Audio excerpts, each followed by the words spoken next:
जगन्नाथपुरी में श्री हनुमान जी महाराज के पांव में जंजीर लगी, बेड़ी लगी। वहां के पुजारी जी बड़े सरल, हमने रात को दर्शन किए, हमने पुजारी जी से पूछा एक बात बताओ, ये भगवान के पांव में बेड़ी क्यों लगी, जंजीर क्यों लगी? उन्होंने बताया श्री जगन्नाथ प्रभु जी जब पुरी में विराजमान हो गए तो पुरी में श्री जगन्नाथ जी जो विराजमान है वो अपने भैया बलदाऊ भैया और बहन सुभद्रा के साथ में विराजमान। तो भगवान श्री जगन्नाथ श्री कृष्ण ठाकुर जी कभी कभी मंदिर से बाहर निकलते थे। बाहर निकलते थे तो बगल में समुद्र है और समुद्र लगते भगवान के ससुर विष्णु भगवान की पत्नी लक्ष्मी, लक्ष्मी के पिता का नाम समुद्र। तो समुद्र देवता क्या करते थे, भगवान के दर्शन करने के लिए बार बार मंदिर में आ जाते थे।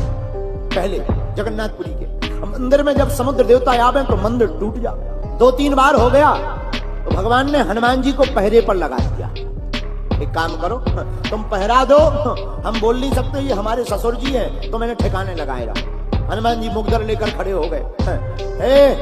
सावधान, अब अगर मंदिर की तरफ बढ़े तो तुम्हें याद है हमारे प्रभु राम जी ने बाण मारा था, तुम्हारा बीपी हाई हो गया था। हनुमान जी मुगदर लेकर खड़े हो गए और समुद्र को डांट डपट करके बोले आज के बाद मंदिर के अंदर मत जाना। समुद्र सावधान हो गया, लेकिन एक दिन फिर से समुद्र मंदिर में घुस गया।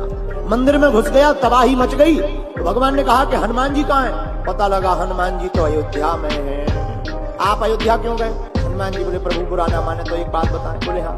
बोले आपके यहाँ एकदम महाप्रसाद चावल खवाया जाए और हमें प्रिय है लड्डू, चावल में हमारा पेट नहीं भरता, हमें प्रिय लड्डू है, इसलिए प्रभु क्षमा करो हम यहाँ नहीं रह पाएंगे, हमें सुबह शाम ड्यूटी दी जाए ताकि हम वहाँ चले जाएं।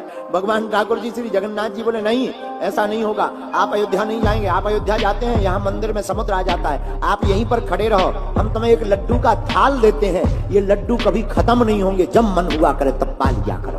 तो जो श्री बेड़ी वाले हनुमान जी का मंदिर है उनके हाथ में लड्डुओं का थाल आज भी है मूर्ति में, और थाल भर नहीं है। हनुमान जी महाराज को फिर कहा कि इनका कोई ठिकाना नहीं, ये तो चलते फिरते राम है, पता नहीं कहाँ चले जाएं, कौन भक्त के पीछे चले जाएं, साधु संत के तुम रखवारे, ये साधु संतों के रखवारे हैं। तो स्वयं श्री जगन्नाथ प्रभु जी ने जंजीर लेकर के हनुमान जी के पांव में बांध करके वहीं बांध दिया। अब आज के बाद तुम यहाँ से नहीं खिसकना, समुद्र को ठिकाने लगाए रखना।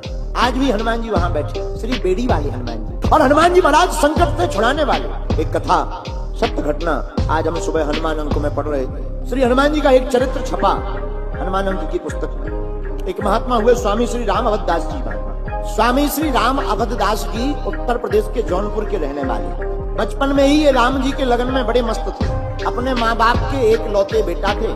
इनकी माँ बड़ी भक्तिमती थी मेरे प्रियजनों, इसलिए हम आपसे कहते हैं प्रत्येक माँ को भगवत भक्तमय होना चाहिए अपने बेटा और बेटी को संस्कार देने के लिए। जो माँ भक्तनी होती है उनके बालक और बालिका संस्कारवान होते हैं। क्यों? प्रथम गुरु माँ होती है और माँ भक्तनी होगी तो बेटा बेटी माँ के ही आदर्श पर चलेंगे, तो बड़े होकर के वो भी भगवान के भक्त ही बनेंगे। तो श्री राम अवधदास की माता जी बड़ी भक्ति मता, सीताराम नाम बचपन से ही सिखा दिया। एक बार की बात है, रात के समय पति चले गए बाहर गांव, अकेली थी, बेटा छोटा था 8 साल का, बेटा का नाम राम अवधदास।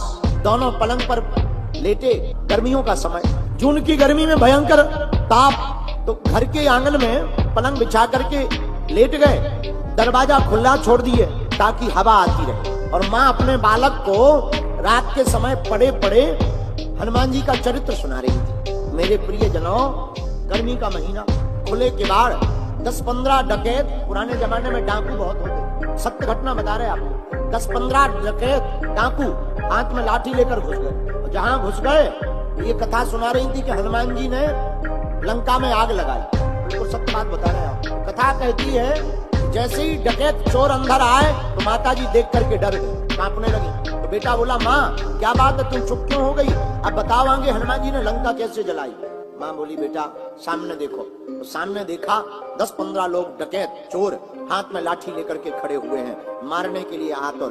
तो ये बालक इतना भक्त था। बोली माँ जिस प्रकार लंका में विभीषण की रक्षा हनुमान जी ने की, तुम डरो मत, तुम चुप क्यों हो गई, तुम कथा सुनाओ, हम हनुमान जी को बुलाते हैं, हनुमान जी हमारी तुम्हारी भी रक्षा करेंगे। और महाराज कथा का ऐसा प्रभाव पड़ा, उन चोरों ने ही इस घटना को अपने मुंह से बताया। उन बालक ने इतना कहती ही माँ तो बड़ी डर गई, कांपने लगी, चुप हो गई, रोने लगी।